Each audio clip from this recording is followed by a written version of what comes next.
You have a purpose. I hope you know what it is. Your organization has a purpose. The world has expectations of you. Sometimes it's not always in line. And if it's not, what do you do to make sure you're pointing in the right direction? It's not an easy switch. Let's talk about being on purpose and work-life balance with Chris Gibson next on Purpose Under Pressure.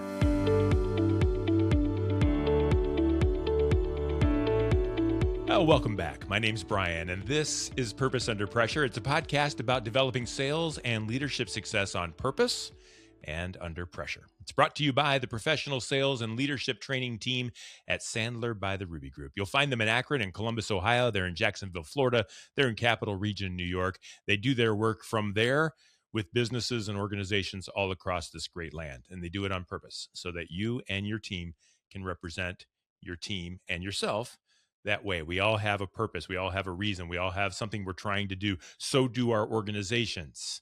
And we want those things to match. We want those things to be on purpose. And we want to have the tools to be able to represent ourselves in that way. So if you're in charge of revenue generation, if you're leading a sales team, if you're trying to build an organization the right way, I encourage you to connect with the Ruby Group.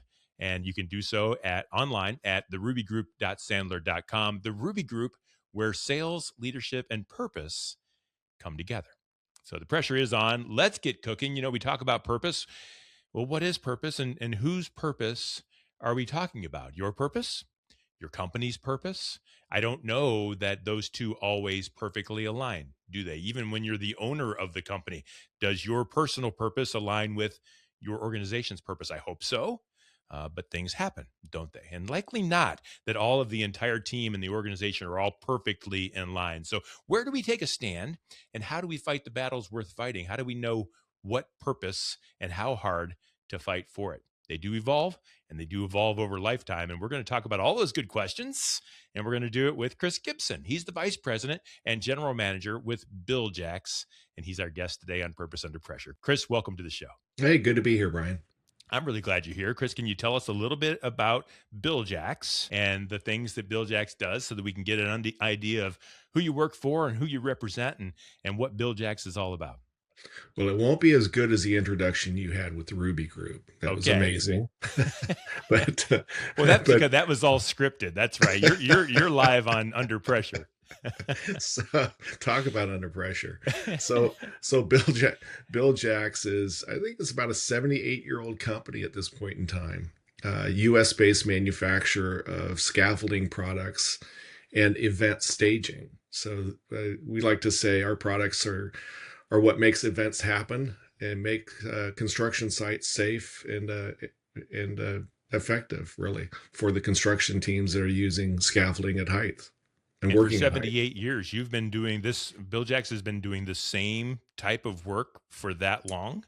Bil-Jax has been doing scaffolding that long. Event products came a little bit later. Fortunately, I haven't not been there for 78 years, but I've been there for about going on 6 years now. Tell me about you, Chris. About me? Yeah.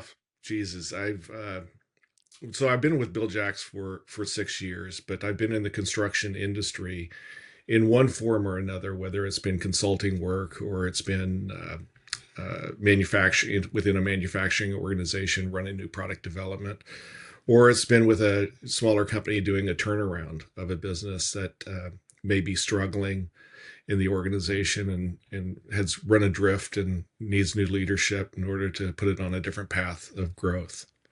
So, that's a little bit about my, professional background. Personally, been here in Toledo, Ohio now for, I think it's 26 years now. Okay. So 2 grown adult children. My wife and I have been married for, don't get me, she's going to catch me on this. I think it's been 42 years now that we've been together. So, that's good. We've been, across the country, living in different places, but always stuck together and been in a variety of different companies, but mostly in the building products industry. So I want to talk about challenges along the way, but first I want to understand what you're made of, Chris. So I'm interested in your purpose.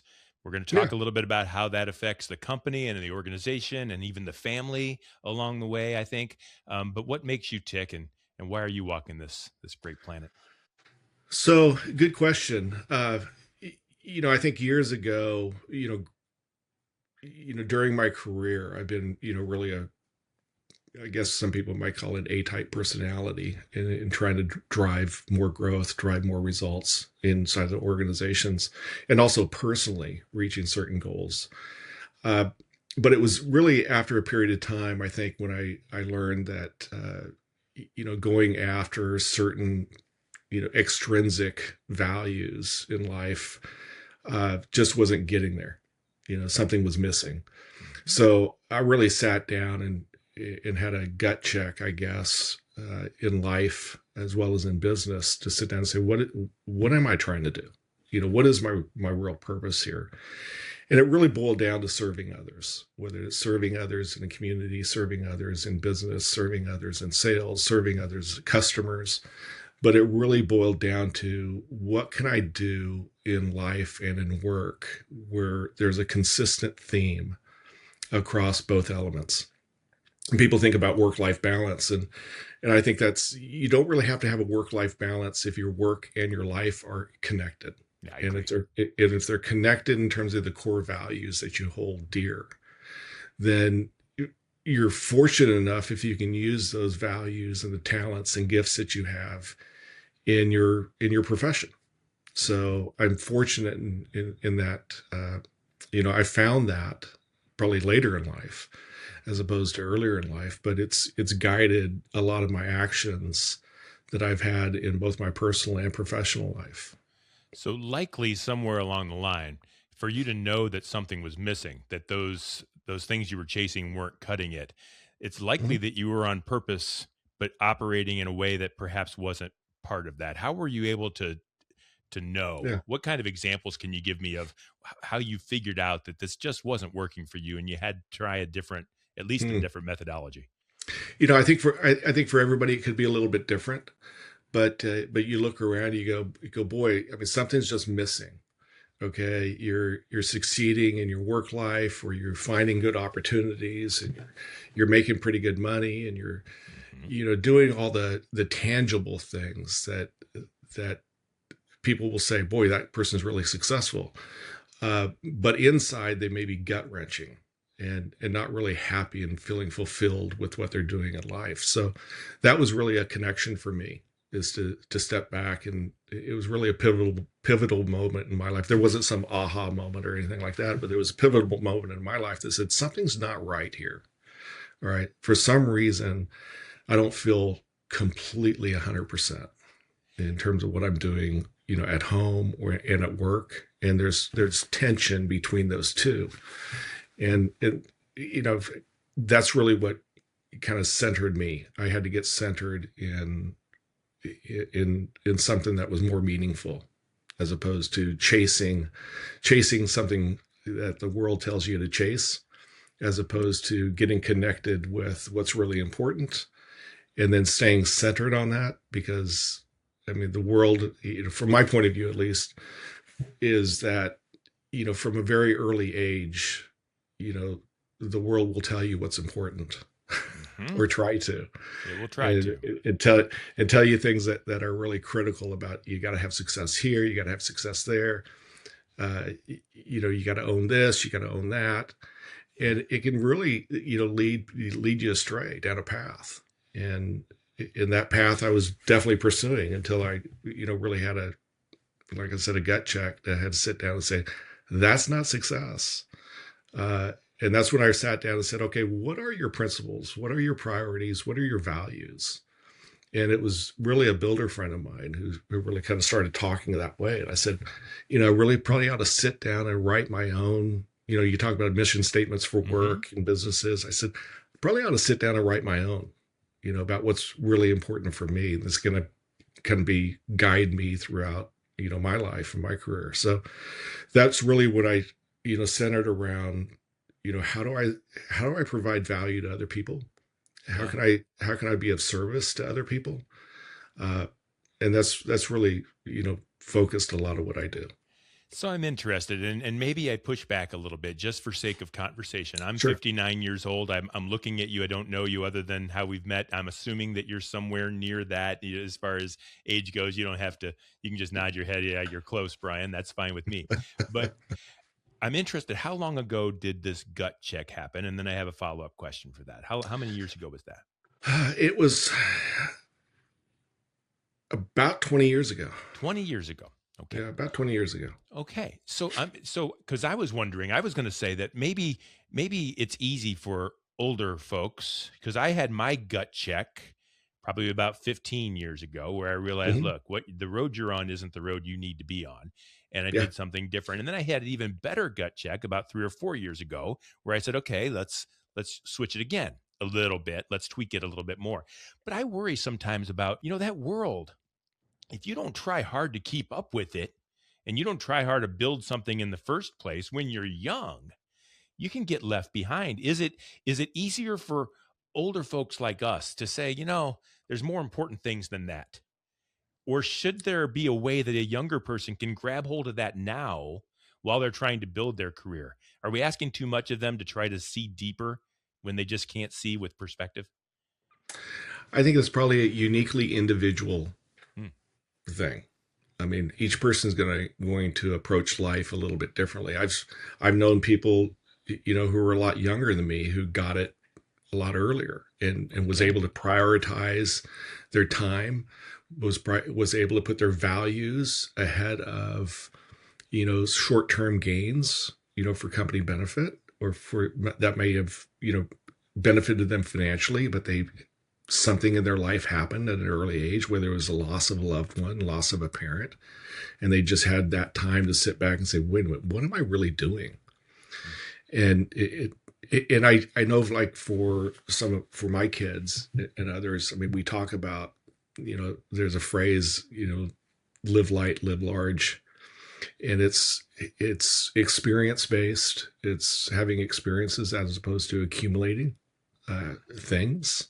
And, I grew up at a time when I was younger, it was accumulation. So Yeah. what can you accumulate? And, we look back, my parents passed away a few years ago. My wife's parents passed away, I think a year ago. And you look through and you go, okay, we're cleaning out their house. And this is Mm. like all these things that have been accumulated over time. And you go, wow, we just had an estate sale and that went in 2 days. All that was accumulated, those things that were accumulated, and the value, the monetary value of those things were so small. And you look back and you go, wow, they might have been treasures for them at that time, that they felt were very important to them. But in reality, when you reach a certain point in life, they're of no value. And experiences and connections with people are really what's of value. So let's explore this a little bit from the organization's point of view. Yeah. Everybody works for someone. Most people don't own their own thing. They work for someone, and those folks set the standards and the culture and the mission. Um, when your organization has goals and revenue projections, and they need to satisfy the stakeholders, and you Mhm. say, "Yeah, but I need work-life balance," right? Mhm. I'm as much in it for me, maybe even more so than I am for you, or something, whatever that might be for balance. How does the organization allow you to do that without pushing you too hard? And what if they do push too hard for their own benefit? You know kind of where I'm going here.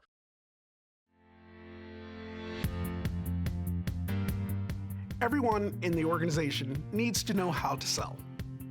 Sales is the strength of any company.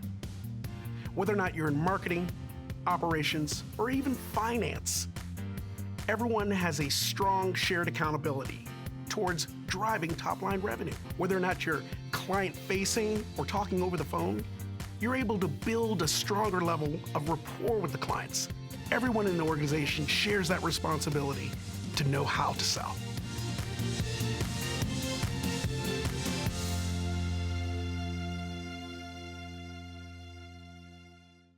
How does the organization allow you to do that without pushing you too hard? And what if they do push too hard for their own benefit? You know kind of where I'm going here. Yeah, so I can only speak. I can't speak to other organizations. I can speak to how I try to operate, Yeah. and how I try to operate is first and foremost. I think working and having a purpose where you can deploy your talents and gifts and skills within an organization, whatever that organization or whatever that work is critically important and brings a lot of value, both individually to a person as well as collectively to the people that they influence. And I think that's critically important to solve a lot of ills in our society. I mean, it's very difficult to how should I say this?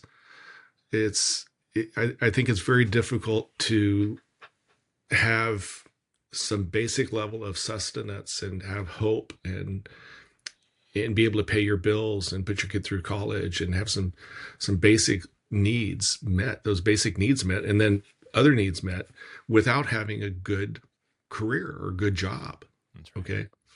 And I think good jobs, for me at least, when I look at the manufacturing organization of Bil-Jax, I think it's critically important that people have really good jobs because those jobs provide opportunities for people in the community. They provide, that foundation and this reality that the economics are important. So I start there in terms of the purpose that what we do as a manufacturing company is critically important because it provides opportunities for people to raise their families, put their kids through school, have enjoyment and vacations and do things together.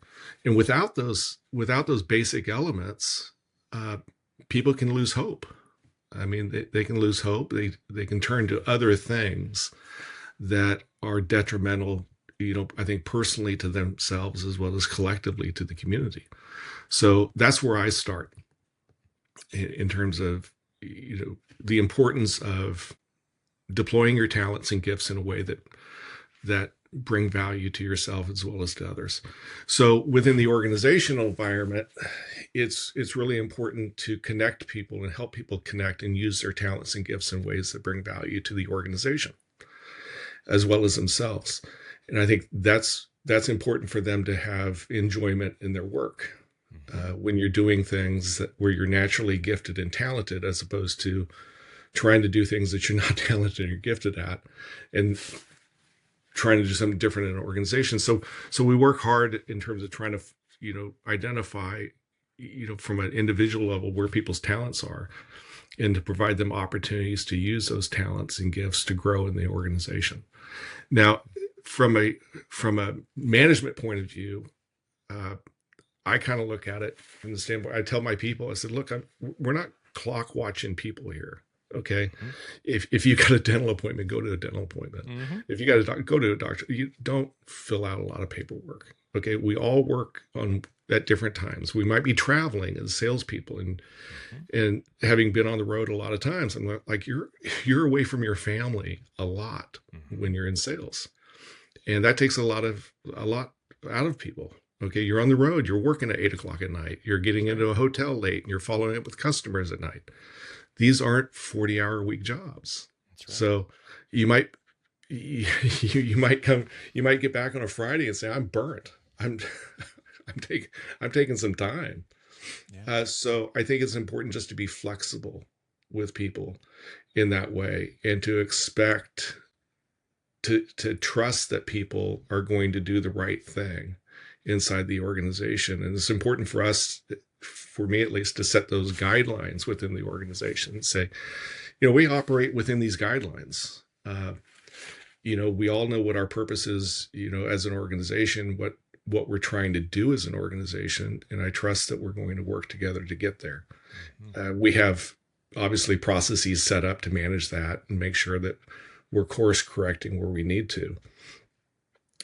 But I try not to live in a rigid world, and in a rigid corporate environment that carries some risks. I mean, of course, in terms of you have to trust your people.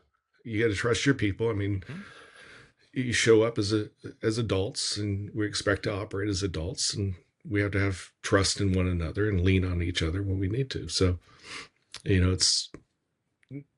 that's just sort of a guiding way in terms of how I operate. Now, has it gone afoul at times? Yeah, it's gone afoul at times. So people can take advantage of it. Yes. In terms of the license, that you're giving people some, wide latitude in order to do things. So you've got to course correct on that. I mean, it's not unheard of where you have to help people find another place inside of an organization, because you've got the rest of the organization that you have to worry about as well. Yeah. And which matters more? Where is the flexibility? Is the flexibility in the person, the employee, and their purpose when the pressure gets high? Or is the flexibility on the company to adapt to allow that person to thrive? If everything has a chance to mix, it's not a complete, this isn't ever going to work. Who gets to change a little bit so that things work forward for everybody's best interest? So I think it's both ends. Somebody told me once before, at a different company I worked with, he said his leader came up to him and said, sometimes the company is going to ask more of you than you're giving. Okay. And there's sometimes you're going to ask more of the company to do something. That's just the yin and yang. That's a balance that you've got to work within. And I think any leader is going to have to balance that inside their organization and do it on an individual level basis. If you we have a lot of one-on-one times with our teams and individuals. So we know when somebody might be facing a household challenge, something going on outside of work that you go, okay, we just don't drop that at the door when we come into the office. It comes with us. So some people might disagree with this. They'll say, well, whatever happens outside of the office is your problem. We got work to do right here today. And my point of view is, no, it's happened. You're bringing it with you inside the office, whether we like it or not. It comes with you. So you have to be able to deal with that on a human level. And the same thing goes when I talk to my people. It's the things that happen at work. You don't want to take that home with you too. I mean, if there's frustration at work, then you have to find ways in order to work through those and be able to communicate with people and not take it home with you and chew it out at the dinner table with your family. So that can be destructive as well. So that work-life balance is work is life and life is work. It has to come together. And I think good leaders are able to recognize that, and good leadership's able to recognize that and deal with it on an individual human level. Yeah, I think so too. And I think there's so much that goes into it. And I think, oftentimes we say purpose and we automatically assume that that's good. And I think that's not exactly the right way. A purpose is what you're trying to accomplish, what you're here for, what you're doing. And some companies are out to make a buck.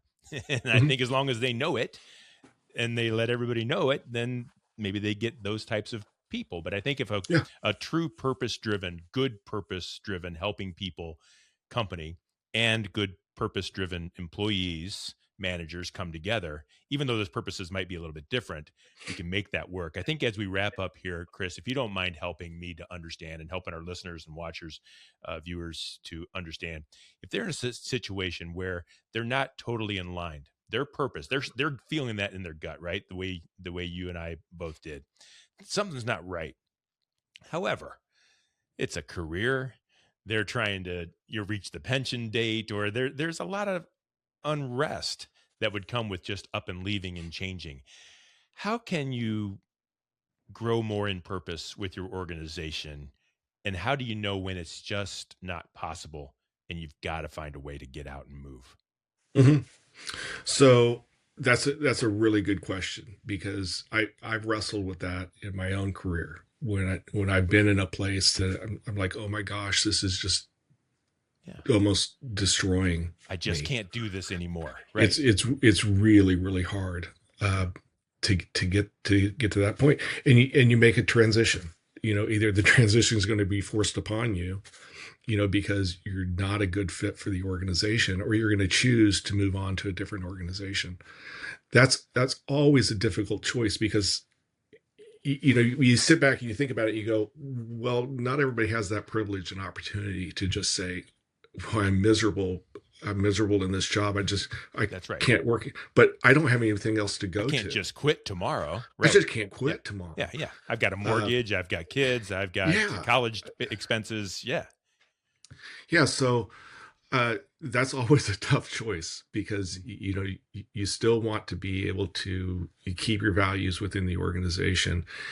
And one of the things that I've done, an organization is really just a collection of individuals operating on their individual level, with an organizational oversight.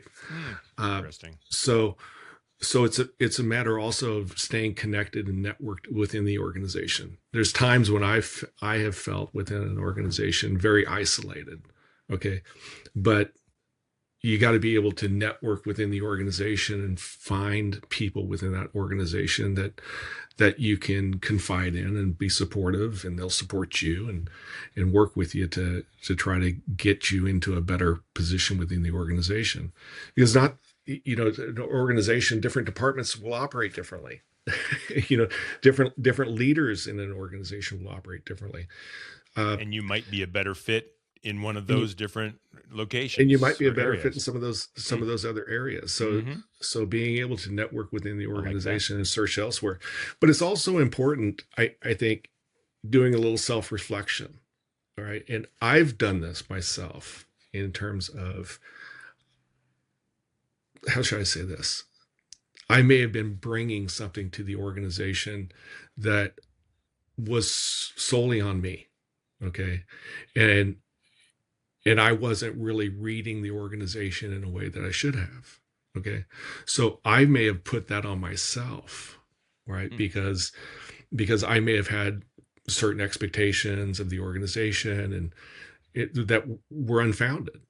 Okay. Or I may have been behaving within an organization in a certain way that may have been causing tension elsewhere.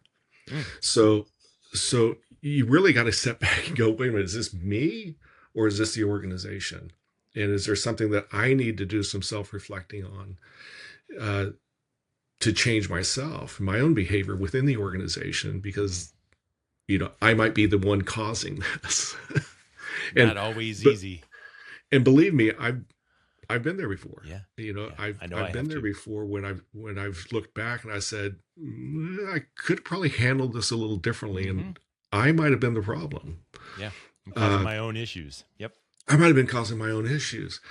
And that's where I think it's important, for whether you're in work life or personal life, is to have a network of people that you can talk to, that you can just go have coffee with and just to say, hey, look, I'm dealing with this challenge here. What do you think?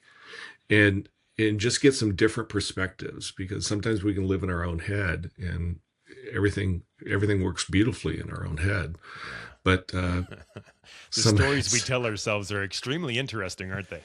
Yeah, but somebody else who can challenge you and challenge us in a way that is truthful. I mean, and sometimes that brutal honesty is necessary. It's great advice. And I think there's more people listening and watching now that are in that spot. I think in today's society, in today's world, where the job market is a little bit different and the expectations on people are a lot different, and they're heavy and they're high on both organizations and for people. I think a lot of folks feel sometimes a little stuck. I feel like I should be doing this, but I'm doing this and I'm not in the right spot. And so I think that this conversation goes a long way, and I appreciate your being vulnerable and sharing some of those things. And I have the feeling that you're the kind of guy that wouldn't mind to talk to other people if they're struggling with it. And so if someone needed to reach out for any reason, if they wanted to talk to you more, something about some things that you've learned over time, or even, of course, about Bil-Jax, and maybe they want to buy some scaffolding. We talked about this before. Not everybody is a prospect, right? But Chris, if someone wanted to reach out to you folks, how would they do that? Reach out to me personally? or the company, either way, whichever you're comfortable with. Just, I mean, the easiest way to do that is on LinkedIn. Yeah. For me and for the business, the easiest way to get a hold of me or the company is on LinkedIn. And I've had people, reach out to help. And honestly, I just got off the phone with somebody the other day who needed some help, on a different role. So always happy to get online, look at my network, see how I can connect people and to other people who might be able to provide some help to individuals. And because there's been a number of people who have helped me, and who have sat down with me and had coffee and lunch and networked. And I think that's critically important, for anyone to do. So I feel led to ask this final question, and I hope that they will. I hope that they'll reach out to you. And this last question I wasn't planning to ask, but I want to know the answer, even just for me. Everybody else you can leave now. No, I'm just kidding. This is just for me. I'm interested now that things are right with you. You're on purpose. You're in an organization where things are on purpose. Your family is on purpose. You've got things figured out after going through some ups and downs. What's the future look like for Chris Gibson when you wake up in the morning and put your feet on the floor and get after it? What's the future look like, and how happy are things looking for you? I assume happy. So let me reset a little bit here, though, Bryan, because I for myself, I'm always a work in process. So you still have your ups and We're downs. Not there yet. Okay. Your life is always going to throw you something. Thank you for sharing that. That's important. Good. Yeah, it's just a matter of how you going to respond to it, and where can you get centered to respond to it. So it's not like, oh God, everything is great. No, I wouldn't give that impression. Don't want to give that impression at all. It's just a matter of, when things do get challenging, how do you respond to it? And that's what I would say. I'm so glad I asked the question, because that was not the answer I expected. And yet, looking back, it's the answer I should have expected, because that on purpose is always under pressure, and it's always trying to force a little change, and it's always going to throw a hurdle, and it's always going to throw an obstacle in your way, whether it's personal or whether it's organizational. And you've got to be on point, don't you? You've always got to be paying attention, focusing on that purpose, making sure that you don't deviate, putting the bumpers up on the bowling alley, so that everything that you do is on purpose and in line. I love that. No, that's true. For anybody, I've talked to people that I've worked with before is, what is your why? Mm-hmm. What is your purpose? What do you want to do? Write it down on paper, keep it in front of you, and try to make progress towards those goals that you have every single day. Even if it's a small gain, it's still, those small gains stack up. So whatever move you make, try to make another move the next day. It's just training, every single day to try to get better and better at what you do. That doesn't mean you're not going to get knocked down every now and then, because stuff's going to happen. If you're in a company, the company could get sold tomorrow. It could go out of business. It could, any number of things can happen. That it's part of life. It's just going to knock you around a little bit. It's just a matter of how do you get back up and keep going. Mike Jones is the owner, founder of Sandler by the Ruby Group, and he taught me a long time ago, and I think he learned it from somebody else. But when things get hard, you just get up and you do the next right thing, whatever that thing is, whatever that next right thing is to do. Just do that. If you don't know what to do, do the right thing. So I think that's what you're saying there. Yeah, it's hard. As I'm told, one of the things we talk about in our company is we always do the right thing, even though the right thing can be extremely painful sometimes. Absolutely. We're going to always do the right thing. Mm-hmm. And somebody said, well, how do you determine what the right thing is? I said, well, you just kind of stay centered and go, what do we think the right thing is to do? Is it taking advantage of people, or is it giving to people? Is it, how would you want to be worked with? How would you be treated? How do you want? So it's getting back to some really basic elements that sometimes we forget along the way. It's great advice, and it's often forgotten. And I'm so glad for this conversation. I think it's, I hope, helpful to many people that you're not alone. If you're worried and wondering what's the future look like for you, make the next right choice, do the next right thing. Don't give in under pressure. And I want to thank Chris Gibson, Vice President and General Manager with Bil-Jax. Thank you, Chris, for being on our show. You bet, Bryan. Thanks for having me. Folks, thank you for being here. Thanks for listening. Thanks for watching. I love this show because I never know exactly what's going to come out on the other side. And I think if you're watching or listening today, you should feel at least pointed in the right direction, or maybe even know that you're in the wrong direction. One of the two should have happened through today's show. And the next thing to do is up to you. So I do appreciate that. And I'm glad you're here, and I'm glad you're watching the show and being a part of it. If you like it, go ahead and subscribe. We do the show multiple times a week. Did you know that? If you were subscribed, you would. Also, if you would, go ahead and tell a friend.